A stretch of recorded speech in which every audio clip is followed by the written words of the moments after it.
He was 71 years old when he discovered the flaw.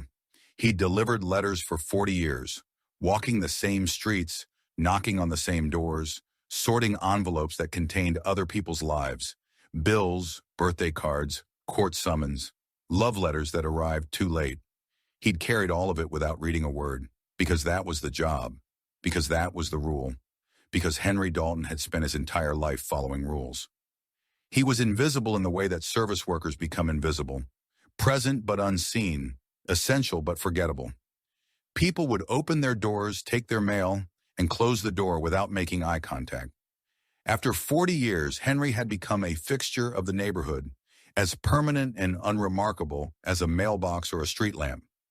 Then he retired, and in retirement, this quiet man who'd spent his life returning what didn't belong to him discovered something extraordinary, a glitch buried deep in a casino's digital loyalty system. Over 18 months using nothing but patience, postal worker precision, and a lifetime of noticing patterns that other people missed, Henry Dalton extracted $51 million from 5 casinos and walked away before anyone realized it wasn't luck. No guns, no violence, no threats. Just a 71-year-old man with shaky hands and a hearing aid, exploiting a system that had been designed to exploit people like him.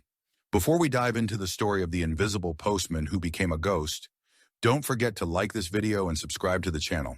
Hit that hype button to boost this episode to more true crime fans. And drop a comment below telling me what city or country you're watching from. I'm always curious where viewers are joining from. Now let's talk about Henry Dalton and the perfect digital heist. Atlantic City, New Jersey, January 2019. The city had seen better days. The boardwalk casinos that once symbolized glamour and excess were now fighting for survival against online gambling and competition from neighboring states. Half the major properties had closed or been sold. The ones that remained were desperately trying to reinvent themselves with digital loyalty programs, phone-based reward systems, mobile apps, and endless customer data mining. The Majestic Casino, formerly the Golden Crown, before that the Atlantic Palace, was one of the survivors. 7 floors, 2,000 slot machines, 83 table games, and a restaurant that served a surprisingly decent breakfast buffet for $6.99. That's where Henry Dalton spent his Wednesday mornings. Henry had retired from the United States Postal Service in December 2018 after 41 years, 3 months, and 16 days of service. They'd given him a small ceremony in the sorting facility, a plaque that misspelled his name, Henry Dalton, and a pension that, after taxes, gave him $973 per month. His Social Security added another $1,200. His rent for a 1-bedroom apartment in a building that smelled like boiled cabbage and disappointment was $950. That left him with approximately $1,223 per month for food, utilities, medication, and whatever passed for living. Henry was always careful with money, said Margaret Ross, his neighbor in the apartment building on Vermont Avenue. He'd buy the day-old bread from the grocery store, the dented cans that were on discount. Not because he was cheap, he was just practical. He knew exactly how much everything cost. I think that came from the Postal Service, where every stamp had to be accounted for. Henry was a creature of routine, which made sense for someone who'd spent 4 decades following the same delivery routes. He woke at 5:30 a.m. every morning, couldn't break the habit even in retirement, made instant coffee with 2 sugars, no cream. Read the newspaper front to back, including the obituaries, which increasingly contained names he recognized. At 7 a.m., he'd walk 6 blocks to a diner called Mel's, not because the food was good, but because they had a senior discount and free refills on coffee. 1 egg, toast, and coffee for $3.75, including tip. Then he'd walk, miles and miles, following old postal routes from muscle memory, his body not understanding that there were no more letters to deliver. By noon, he'd be back at his apartment, exhausted but with nowhere to be. The afternoons were the hardest. Too much time, too little money, too few people who remembered his name. That's when he discovered the Majestic Casino's Senior Wednesdays promotion. Every Wednesday, the Majestic offered a special for guests over 65, free lunch buffet, $20 in free play credits, and entry into hourly prize drawings. It was a marketing strategy designed to fill the casino during slow weekday afternoons, to get seniors hooked on the sounds and lights and possibility of winning. For Henry, it was just a place to be that wasn't his apartment. He started going in February 2019. He'd arrive at 11:30 a.m., scan his loyalty card at the kiosk, collect his free credits, and eat a plate of scrambled eggs and toast at the buffet. Not very different from what he'd eaten at Mel's, but free. Then he'd sit at a video poker machine in the back corner. Machine 247, a quick-draw poker console that was slightly slower than the newer models, but more comfortable for Henry's arthritic fingers. He'd play $5 hands until his $20 in credits ran out, which usually took about 40 minutes if he played conservatively.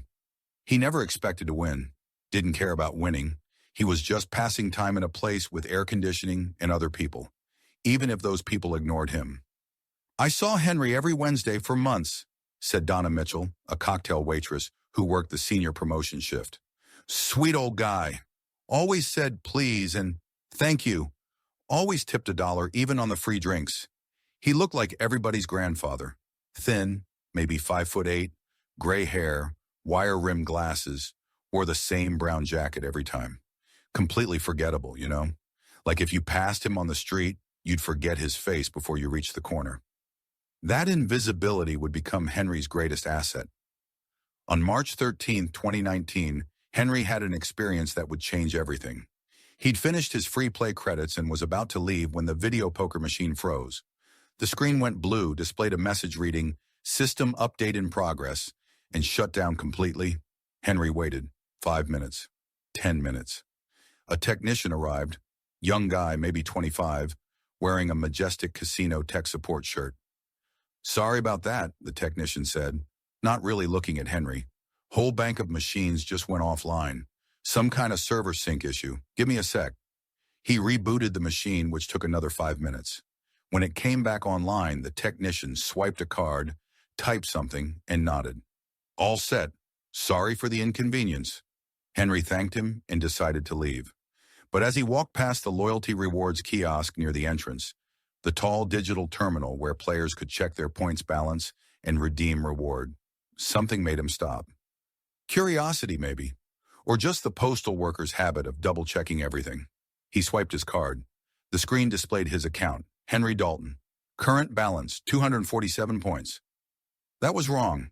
He'd used his $20 in free credits, which should have given him maybe 30 or 40 points depending on how much he'd wagered.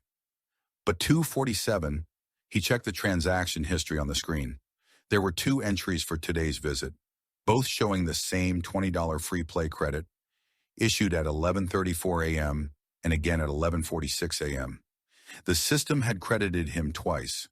Most people would have shrugged, figured it was a bonus or a glitch that would correct itself, and walked away. Henry didn't walk away. He stood there for 10 minutes, studying the screen, scrolling through transaction histories, looking at timestamps and point allocations.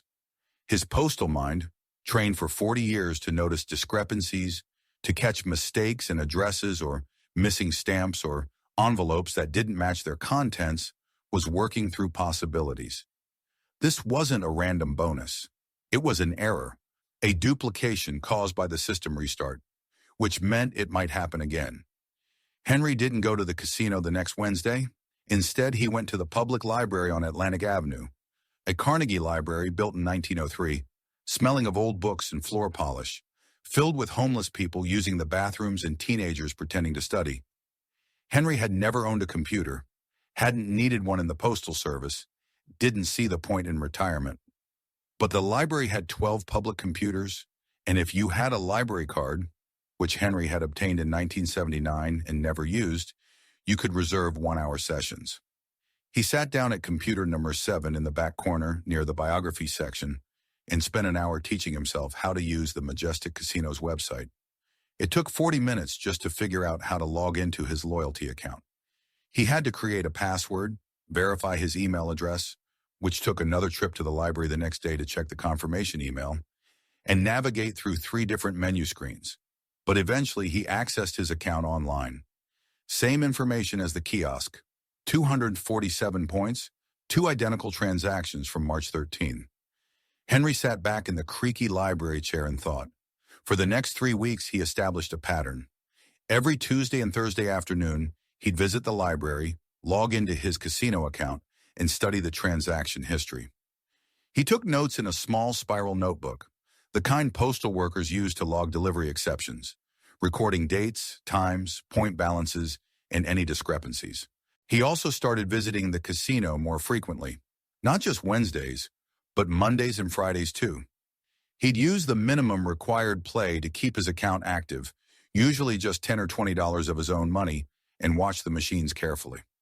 On April 9th, during a scheduled maintenance window that the casino announced via digital signs throughout the floor, Henry noticed something crucial. After the maintenance ended and the machines came back online, he checked his account at the kiosk. His balance had jumped again, not doubled, but increased by an amount that didn't match his actual play.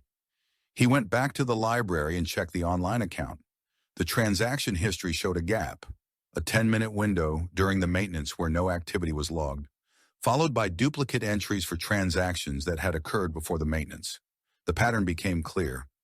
When the casino's system synced data across its network, between the floor machines, the mobile app, the website, and the back-end database, certain transactions were being duplicated.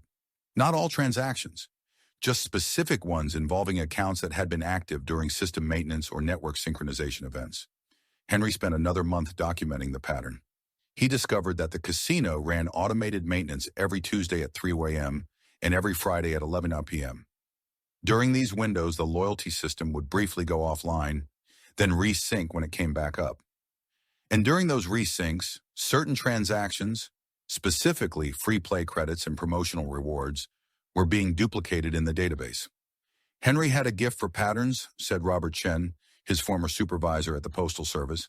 When we'd get complaints about missing mail or misdelivered letters, Henry could trace the error back through the sorting chain just by looking at timestamps and routing codes. He'd notice things like, this envelope was processed at 2:47 p.m., but the next scan was at 2:44 p.m., which means the clock at Station B is running fast, which means all the mail from that station is being mislabeled. That kind of thinking. Now that same ability was being applied to casino databases.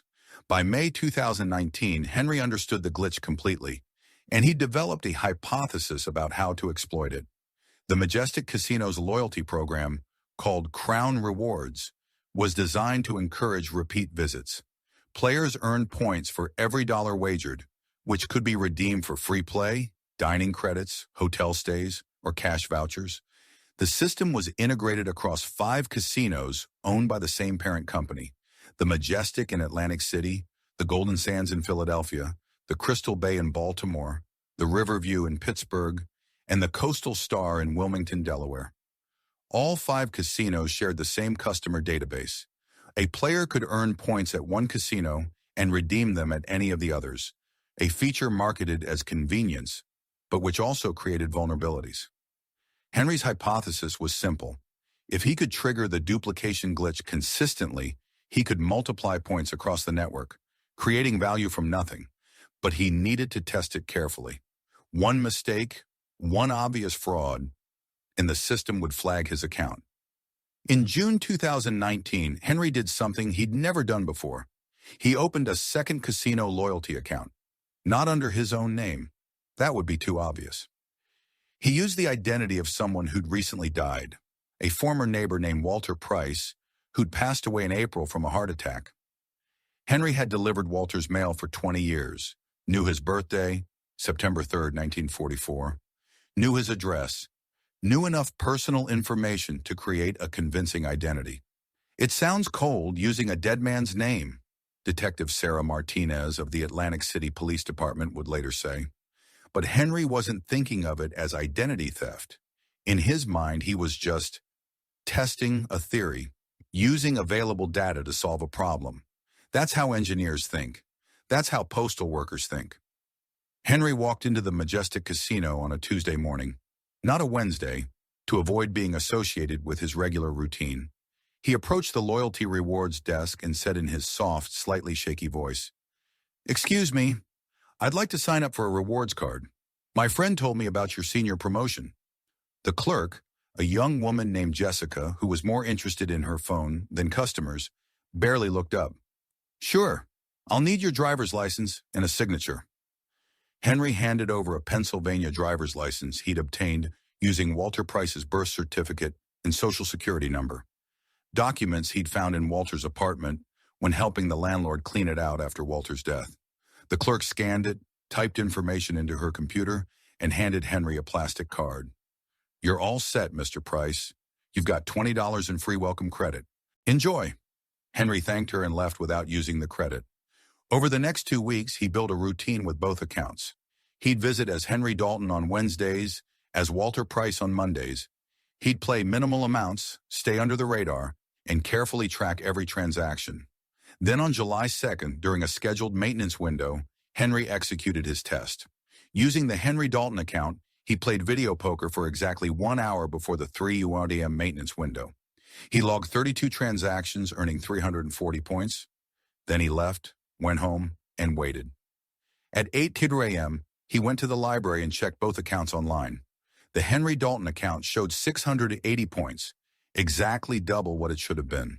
The maintenance resync had duplicated all the previous night's transactions. But here's what Henry had discovered that made the glitch truly exploitable. The Walter Price account, which had been inactive during the maintenance, showed no change. However, when Henry transferred 100 points from the Dalton account to the Price account using the casino's Gift Points to Friends feature, a promotional tool designed to encourage referrals, something remarkable happened. Both accounts kept the 100 points. The transfer had been logged in one database, but not properly deducted from the other during the post-maintenance reconciliation. Henry now had 680 points in the Dalton account and 100 points in the Price account. 780 total when he should have had 340. He just created 440 points from nothing, and those points could be converted to cash vouchers at a rate of 100 points per dollar. He just made 440 from a database error. More importantly, he'd proven the concept. If it worked with 2 accounts and 440 points, it could work with 10 accounts and 4,400 points, or 50 accounts, or 100. Henry didn't rush. That was the thing about him. 40 years of postal service had taught him that haste created mistakes, and mistakes created investigations. The mail got delivered on schedule not because people hurried, but because everyone followed procedures carefully, methodically, without deviation. When a letter went missing, it was almost always because someone had skipped a step, failed to scan a barcode, or sorted too quickly and grabbed the wrong envelope. Henry had built his entire career on never being the one who made those mistakes. He would approach this the same way, systematically, patiently, with documentation at every step. Over the next 3 months, July through September 2019, Henry built his infrastructure with the same careful attention he'd once applied to organizing mail routes. He created 12 additional loyalty accounts using identities of deceased individuals whose information he could access. Most were former residents on his old postal route, people whose mail he'd delivered for years, whose birthdays and social security numbers he'd seen on official documents, whose apartments he'd watched empty out after they passed away. Walter Price, who died in April at 75. Catherine Chen, 68, who'd had a stroke in her sleep in June. Robert Martinez, 72, heart attack in February. Edward Sullivan, 81, pneumonia in January. It sounds predatory when you say it out loud, Detective Martinez said later, but I think in Henry's mind, he'd rationalized it differently. These people were gone. Their identities were just data sitting in government databases that would otherwise go unused, eventually purged. He wasn't hurting anyone alive. He was just recycling information the same way he'd recycled undeliverable mail for 40 years, taking something discarded and giving it new purpose. Each identity required careful construction. Henry couldn't just use a name. He needed legitimate documentation that would pass the casino's verification systems. He'd visit different Department of Motor Vehicles offices across New Jersey and Pennsylvania, traveling by bus to avoid creating patterns with his car's GPS. At each DMV, he'd apply for a state identification card using authentic death certificates and social security numbers he'd obtained from public records. The death certificates were easy. New Jersey and Pennsylvania both made them available for purchase to anyone willing to pay the $15 fee and fill out a form. The social security numbers took more work, but Henry had spent 4 decades seeing them on official correspondence, memorizing sequences, understanding the patterns of how they were issued. He'd memorize details about each identity before visiting the DMV: birthdays, middle names, previous addresses, mother's maiden names. He practiced signatures until they looked natural, shaky and old, because that's what the DMV clerks expected from applicants in their 70s.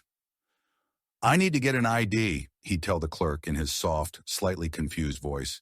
"I lost my wallet last month, and I've been putting this off. Never thought I'd need it at my age, but my daughter says I can't fly without proper identification." The clerks, usually overworked and dealing with dozens of applications per day, rarely asked follow-up questions. Old people losing their wallets was common. Old people being confused about bureaucratic procedures was expected. Within 2 months, Henry had 13 legitimate state ID cards, each in a different name, each with his photograph. Then he'd register each identity at different casinos in the network, spreading them out to avoid patterns, never signing up more than 2 accounts at any single location. He'd wear different clothes for each registration: brown jacket for Walter Price, blue windbreaker for Catherine Chen, black cardigan for Robert Martinez, small changes that made the security cameras record different-looking people. At the Atlantic City Public Library, using computer number 7 in the back corner, where the security camera had a blind spot caused by a filing cabinet, Henry created a spreadsheet. He learned how to use Microsoft Excel through YouTube tutorials, watching them at 0.5 playback speed, taking notes in his spiral notebook, rewinding sections 3 or 4 times until he understood. It took him 2 weeks to master basic spreadsheet functions, but once he did, he built a database that would have impressed data analysts. Columns for account name, casino location, card number, PIN, current balance, last activity date, maintenance window schedule, transaction history, notes. He developed a color coding system: green for accounts ready for exploitation, yellow for accounts that needed more activity to look legitimate, red for accounts that had been flagged or showed suspicious patterns. His spiral notebook became filled with codes only he could decipher: HD, WP, 150 PTs, 715, 3, 17 Postman, success 150 DUP, WP, KC, 75 PTs, 718, 11 or 9, precinct, fail, no DUP, retry 722. KC, HD, 300 PTs, 722, 2331 Postman, success, plus OD dupe, 20 PT loss tolerable. To anyone else flipping through the notebook, it would look like the scribblings of someone with early dementia. Random letters, numbers, abbreviations that meant nothing. To Henry, it was a precise map of the casino's database architecture and a blueprint of its vulnerabilities, a record of every successful exploitation. The key to the entire operation was timing and distribution. Henry never triggered the duplication glitch more than twice per month per account. This was crucial. If an account suddenly showed a pattern of duplicated transactions during every maintenance window, the system's fraud detection algorithms, primitive as they were, might eventually flag it for review. Instead, he'd play legitimately most of the time. He'd visit casinos, use his loyalty cards, gamble with real money, usually $20 to $50 per session, earning points through actual slot machine play or video poker. This created a pattern of normal activity, a baseline of legitimate transactions that would mask the occasional duplicated entry. When he did exploit the glitch, he'd transfer points between accounts in small increments, never more than a few hundred at a time, creating a web of microtransactions that spread across the network like roots through soil. One account would send 50 points to another, which would send 75 points to a third, which would send 100 back to the first.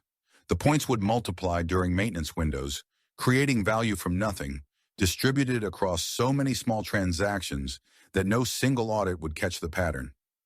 He also learned to deliberately lose sometimes. If an account won too consistently, even in a loyalty system, it might attract attention.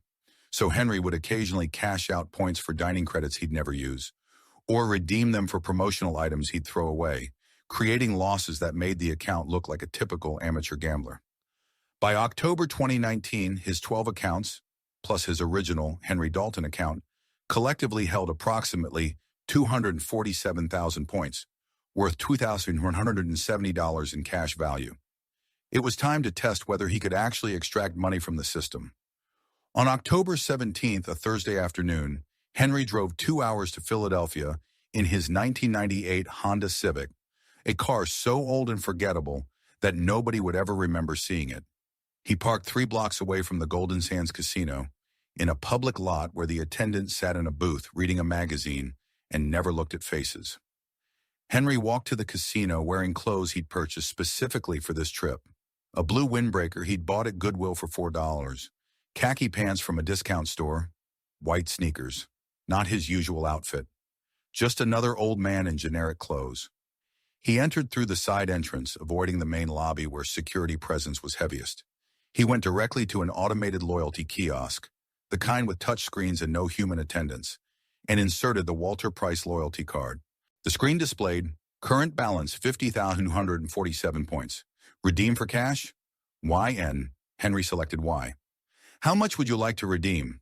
Max, 502.47. Henry entered, $500. Treasury. Processing. Your cash voucher is printing. Please take your voucher to any cashier, window, or ATM. A paper voucher emerged from the slot, printed with a barcode and the Golden Sands Casino logo.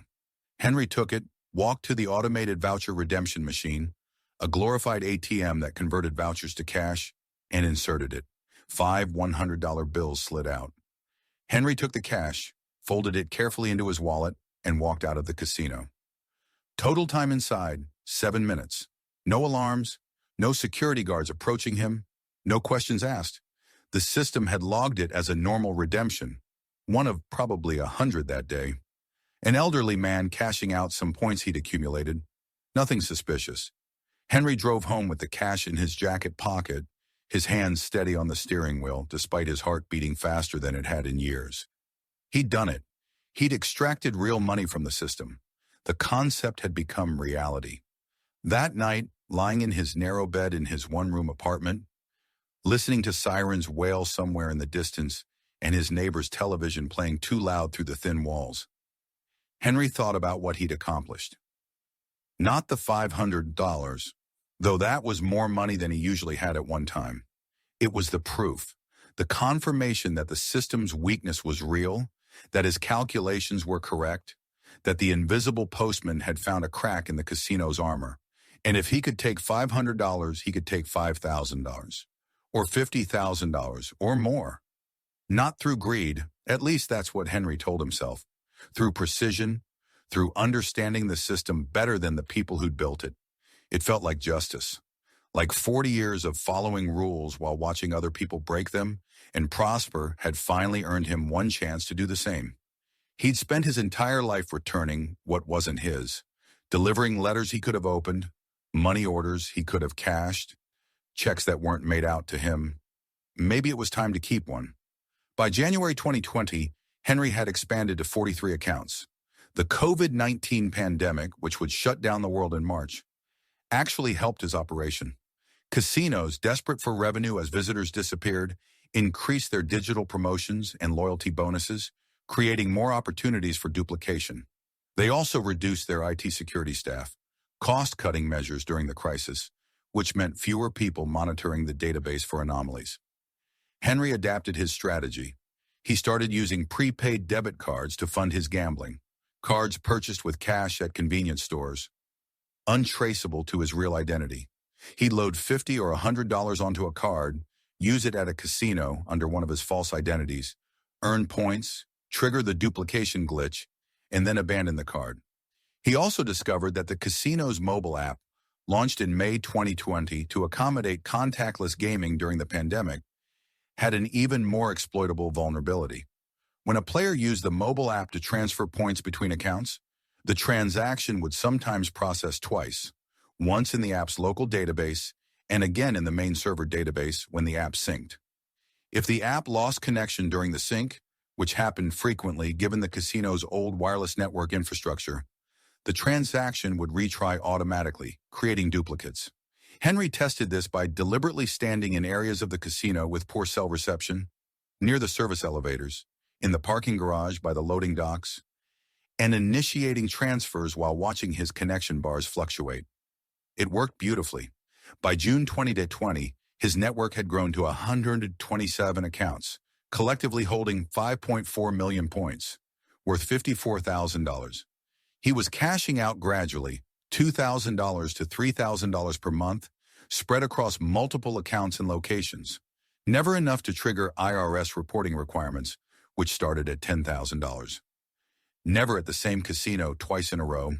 The money went into safe deposit boxes at 3 different banks, physical cash, untraceable, slowly accumulating. Henry continued living in the same apartment, eating the same $3.75 breakfast at Mel's, walking the same streets.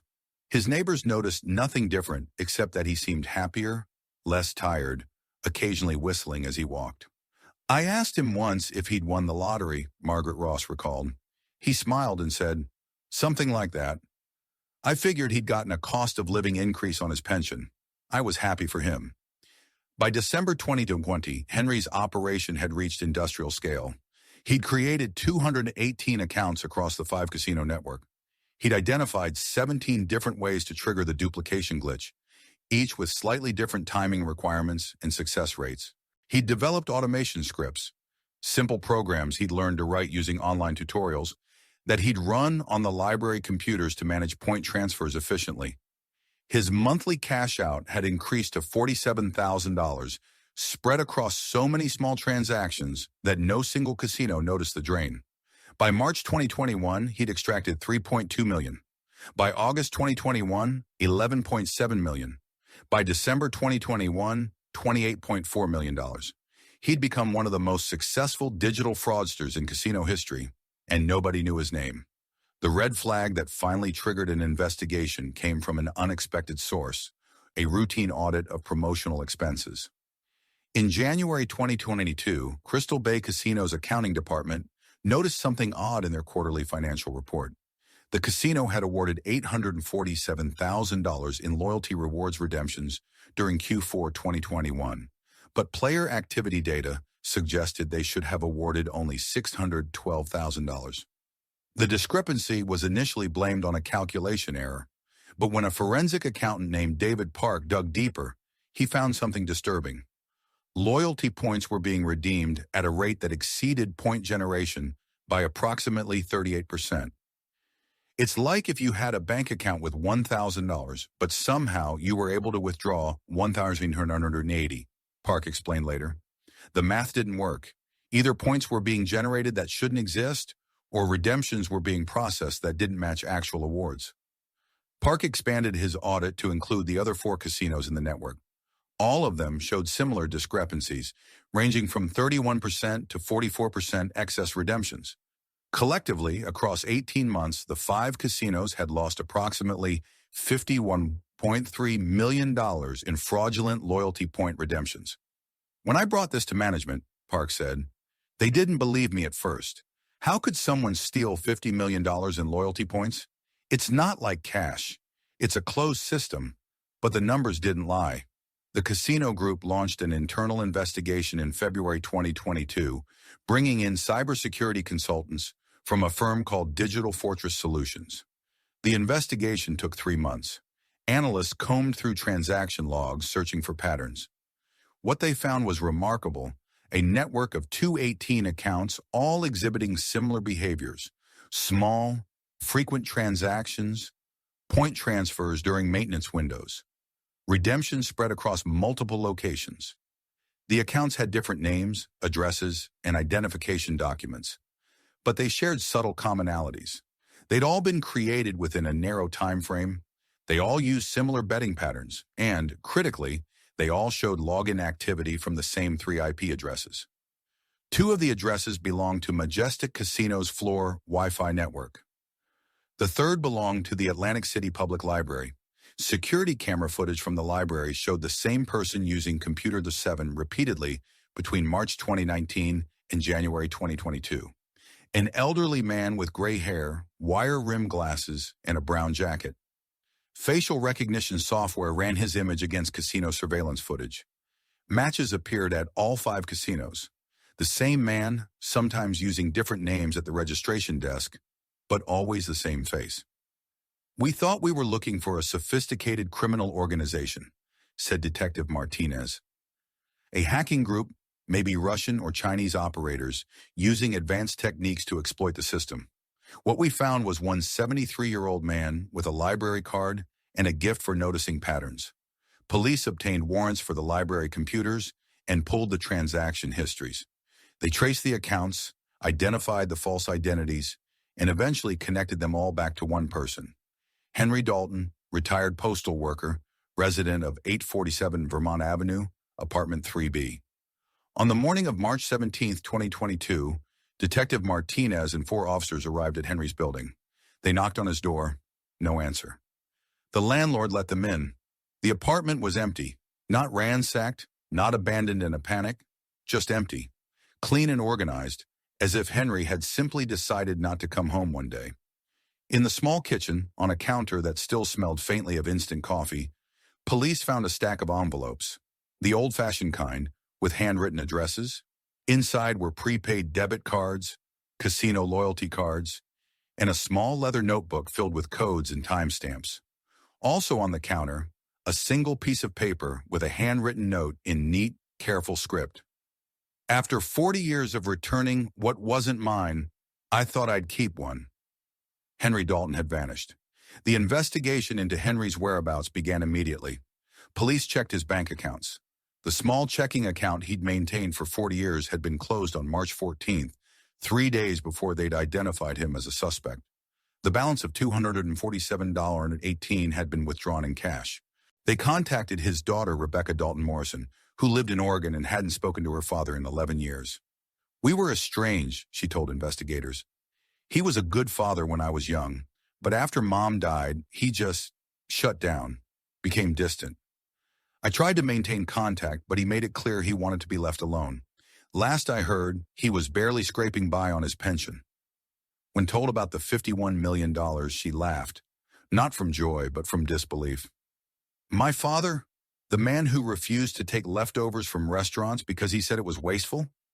You're telling me he stole $50 million from casinos?"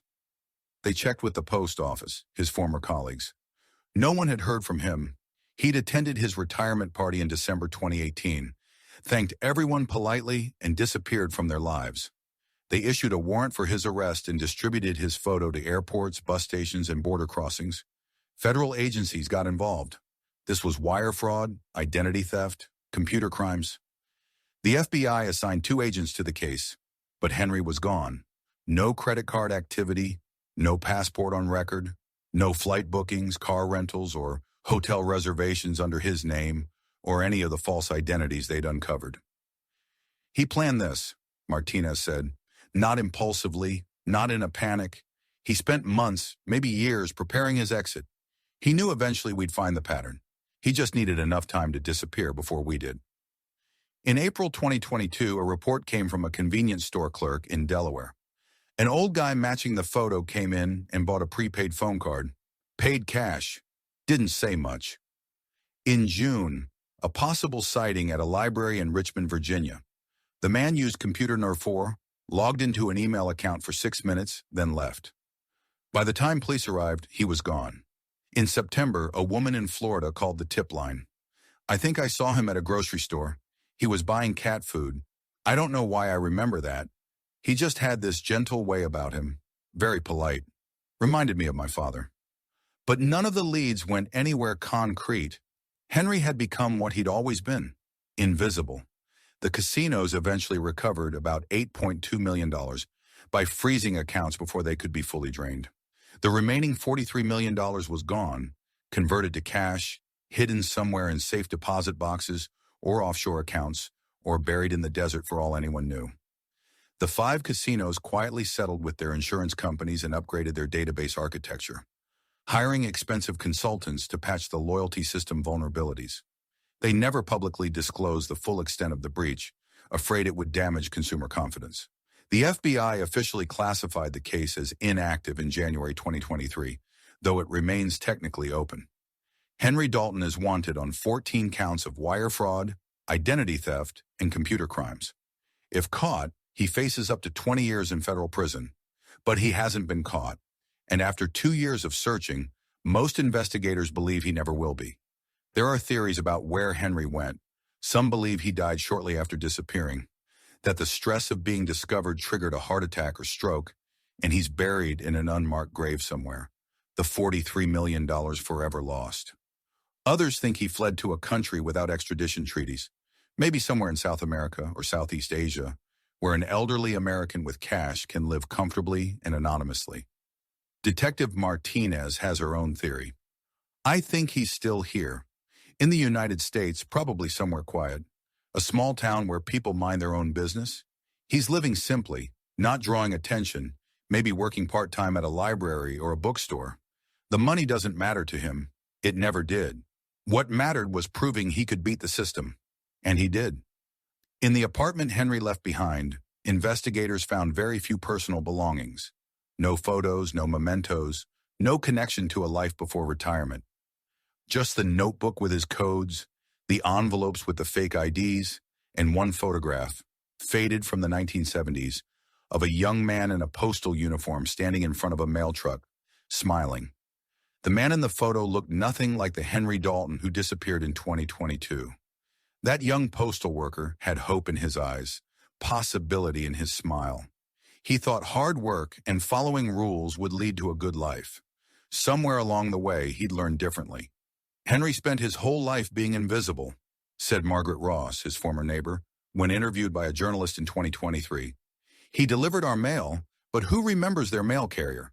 He followed every rule, worked every day, did everything right.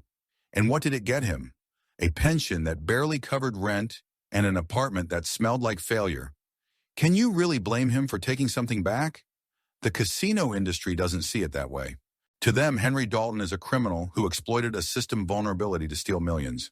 They've used his case to justify increased surveillance, stricter identity verification, and more invasive data collection. But to many others, especially elderly people on fixed incomes, people who've watched their pensions evaporate and their savings disappear while corporations post record profits. Henry is something else entirely. He's proof that the system can be beaten, that invisible people can become ghosts, that sometimes, just sometimes, the house doesn't win.